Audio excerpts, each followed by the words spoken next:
Hi, welcome. Enjoy the content, subscribe, and turn on notifications. Owen Bailey never thought a casual comment could destroy everything he believed was unshakable.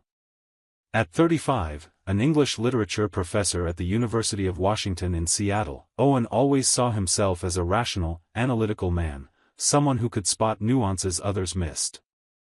That skill made him a respected teacher, admired by students for how he broke down classic novels and uncovered hidden layers of meaning. But on that Thursday afternoon, as he came home earlier than usual, all that analytical power turned inward, revealing a truth he'd been too blind, or too confident, to see. The day had started like any other. Owen woke at 6, made coffee, reviewed his notes for the afternoon class on Virginia Woolf, and left the house before 7:30. Claire, his wife of 6 years, was still asleep. Her hospital shift didn't start until 10, so she usually slept in.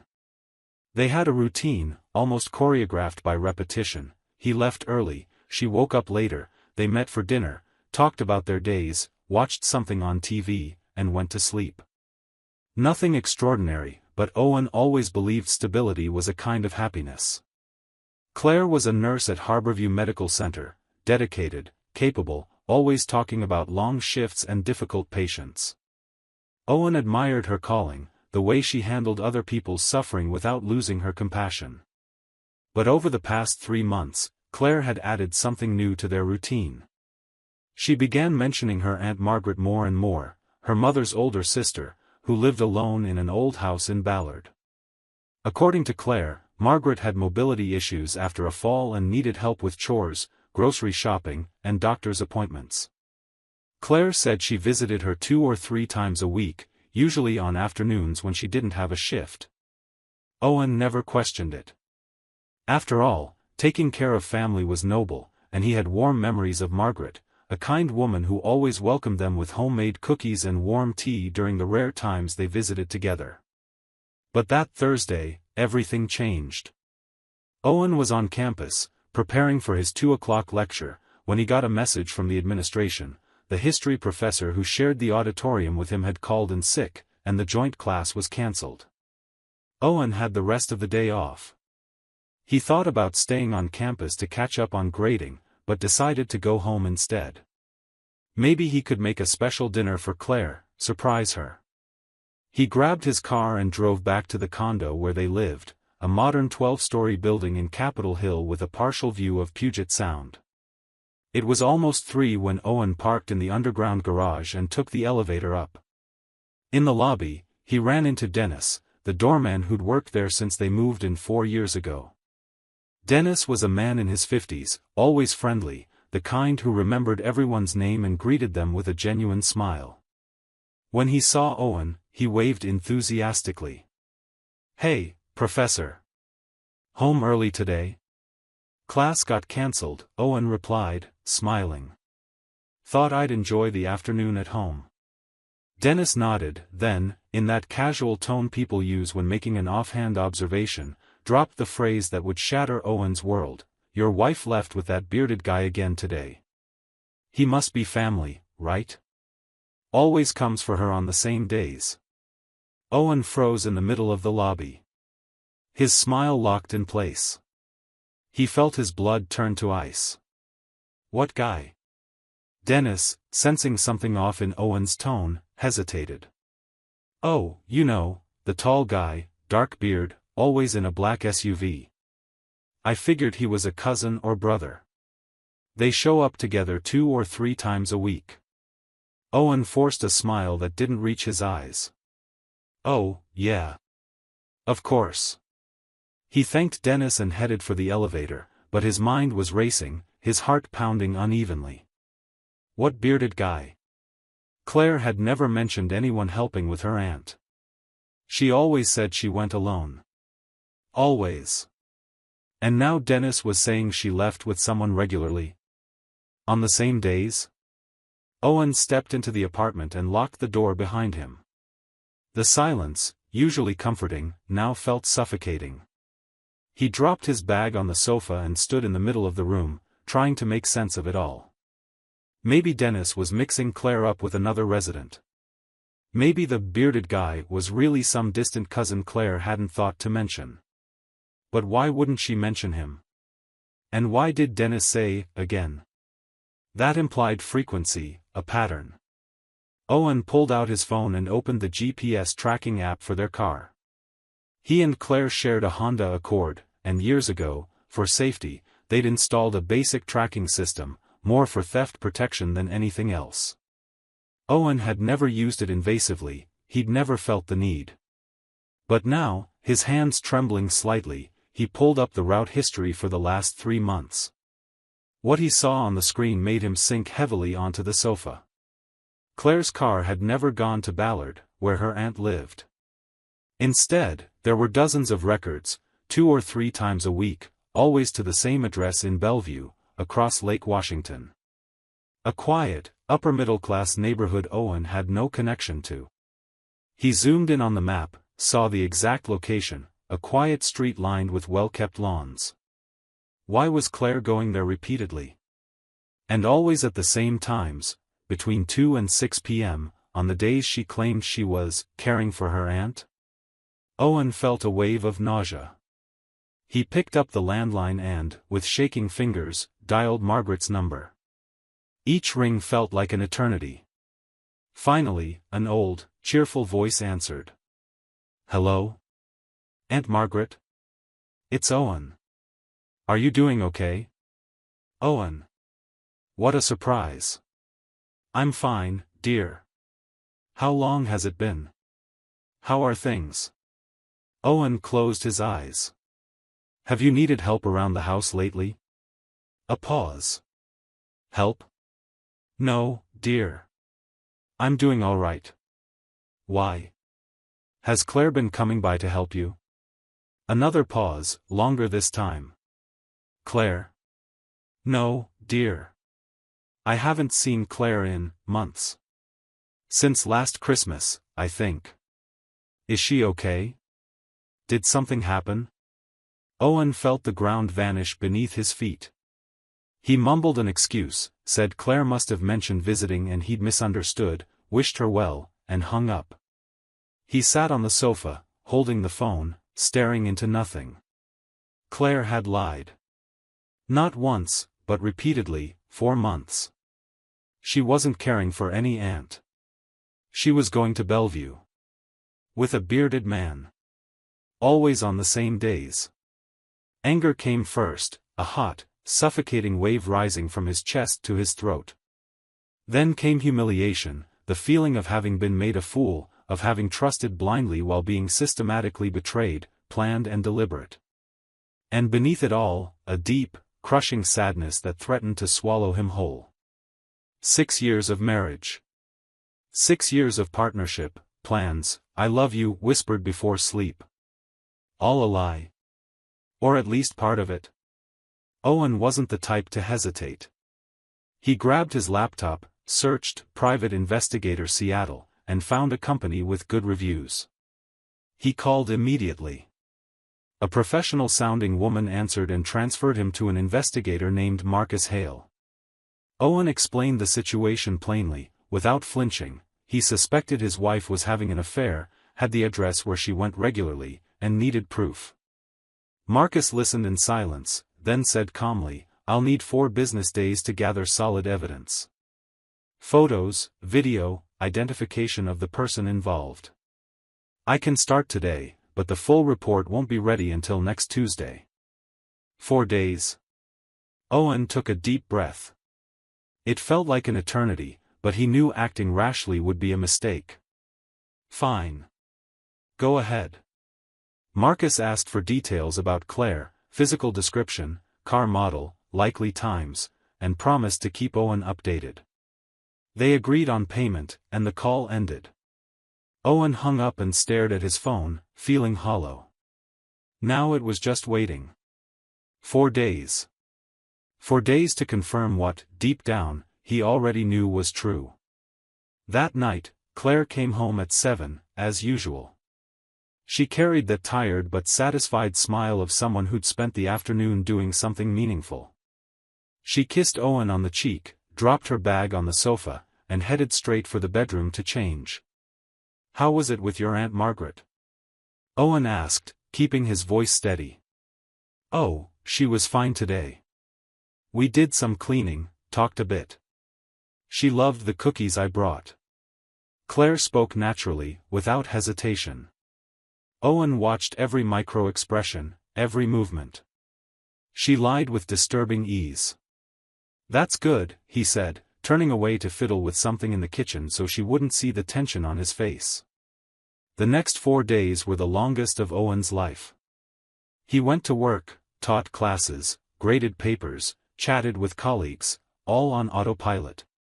At night, he ate dinner with Claire, talked about trivial things, pretended everything was normal. But inside, he burned. Every time she said, "I'm visiting my aunt tomorrow," he felt a sharp pang of anger and sorrow. She kept lying, day after day, with no visible remorse. On the following Tuesday, precisely at 2 p.m., Owen received an email from Marcus Hale. Subject: Complete report, Claire Bailey. Owen was in his campus office between classes. He locked the door, sat at his desk, and opened the email with sweaty hands. There were several attachments, photos, short videos, a 3-page written report. He opened the first photo. His breath left his lungs. It was Claire, stepping out of the Honda Accord in front of a house in Bellevue. Beside her, a tall man with a neatly trimmed dark beard, wearing a paramedic uniform. They were laughing, her hand resting familiarly on his arm. There was a sequence of photos, them entering the house together, the door closing. Timestamps showed they stayed inside for hours, 3-4 hours, before leaving. In some photos, they came out wearing different clothes than when they went in. In one short video, just a few seconds long, you could see them inside the car before getting out, him leaning in to kiss her. Claire returned the kiss, her hand on his neck. Owen felt a physical pain in his chest, like someone had shoved a knife in and twisted. He opened the written report. Marcus had done thorough work. The man was Austin Driscoll, 32, a paramedic at the same Harborview Medical Center where Claire worked. Single, lived alone in the Bellevue house. According to social media research, he and Claire had been Facebook friends for about a year, but their public interactions were minimal, clearly trying to stay discreet. The report included screenshots Marcus had obtained through methods Owen preferred not to question, messages between Claire and Austin, arranging meetings, exchanging affectionate declarations, planning their next meeting when Owen's teaching. Owen closed the laptop and rested his head in his hands.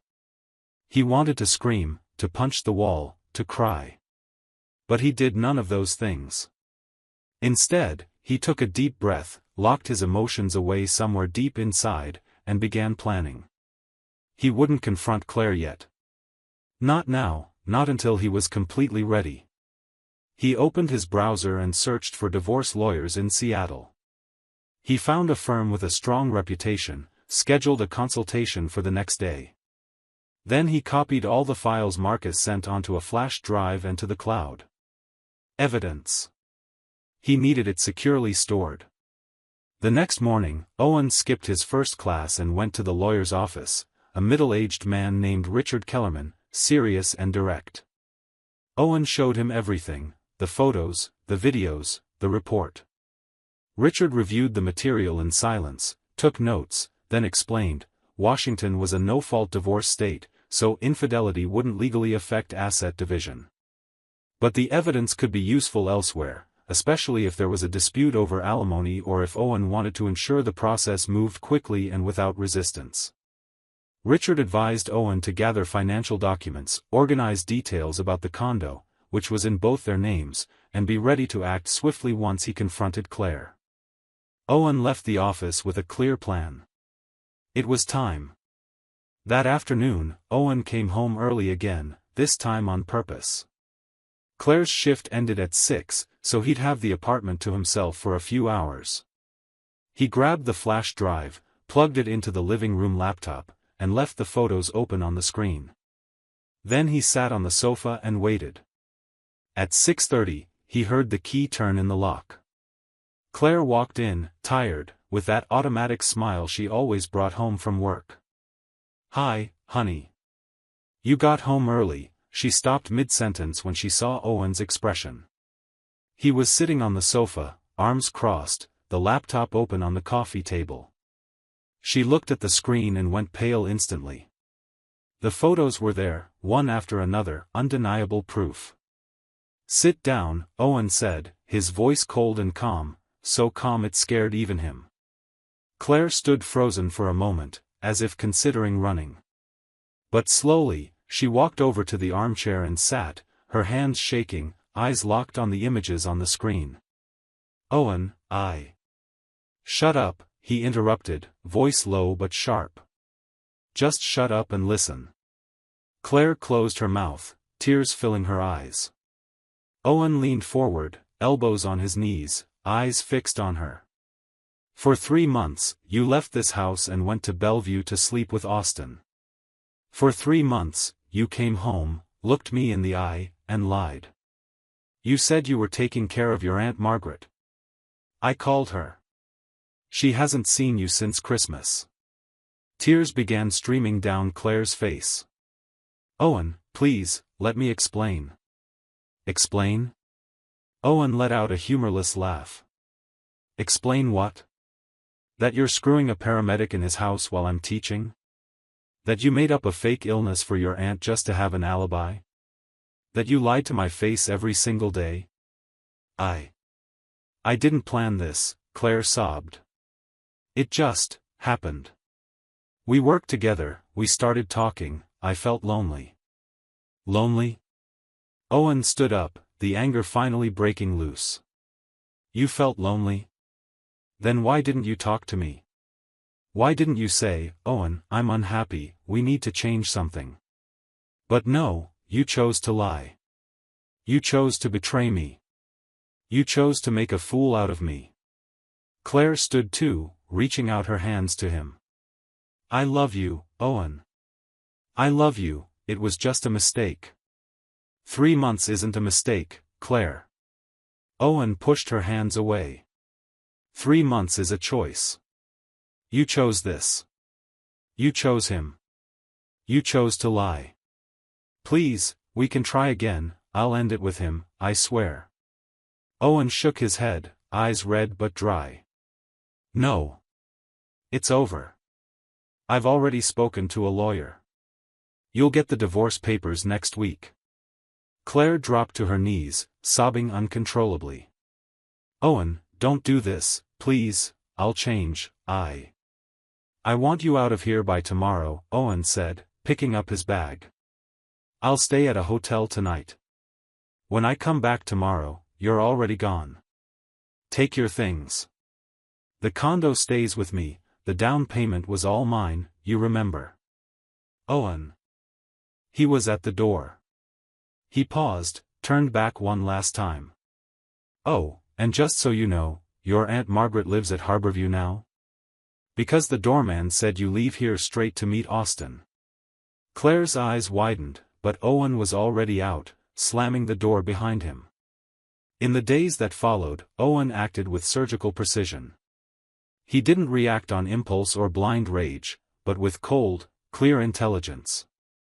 First, he sent copies of the evidence, photos, report, everything, to Human Resources at Harborview Medical Center, along with a formal letter explaining that 2 employees, Claire Bailey and Austin Driscoll, were involved in an extramarital relationship that violated internal conduct policies, especially given they worked in the same department and that the relationship could compromise the workplace environment. HR took the complaint seriously. Within a week, Austin Driscoll received a formal warning and was reassigned to a different shift, isolated from Claire. The humiliation was public within the hospital. Owen also didn't hide the truth from anyone. He told his close friends, his family, even some of Claire's co-workers he knew. Not with drama, not with desperation, just facts. "Claire cheated on me for 3 months with a co-worker. We're divorcing." Simple, direct, true. Claire's reputation, especially among the social circles they shared, collapsed. Mutual friends picked sides, and most of them sided with Owen. Claire tried to win Owen back for weeks. Calls, texts, emails begging for a second chance, swearing Austen was out of her life, that she'd made the biggest mistake of her life. Owen blocked her number. He responded only through his lawyer. The divorce moved quickly, no children, no major shared assets, just dividing a few belongings and selling the condo, whose value was split, though Owen kept the larger share, since he'd paid the full down payment. Less than 6 months later, the marriage was officially over. Austen Driscoll vanished completely from Claire's life as soon as the scandal broke. He didn't want any more trouble, didn't want to be publicly tied to the case.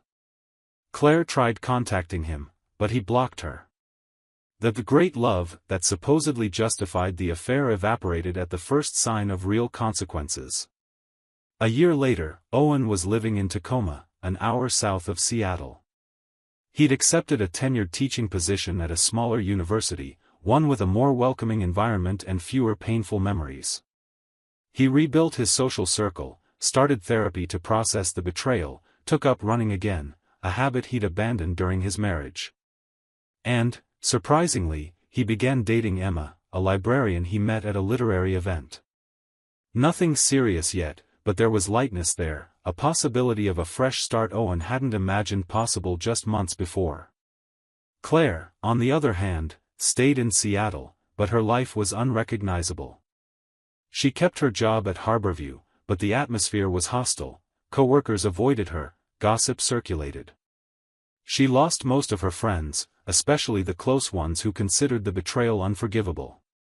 Her relationship with her own family became strained once the truth came out. She tried to start over, went on a few dates, but carried the weight of guilt and a ruined reputation. Austen never showed up again, and Claire realized, far too late, that she'd destroyed something real for a fleeting illusion. Owen learned lessons he never imagined he'd need to learn. He learned that trust, once broken so deeply and deliberately, cannot be rebuilt, no matter how many apologies or promises are made. He learned that acting with intelligence, calmness, and dignity, even at the peak of pain, is the most powerful form of revenge. And he learned, above all, that starting over, though terrifying and painful, isn't just possible, it's necessary. He didn't carry hatred for Claire, just a distant sadness, like mourning the end of something that was once good but had become too corrupted to save. One night, while dining with Emma at a seaside restaurant in Tacoma, Owen looked out the window and saw his reflection in the glass.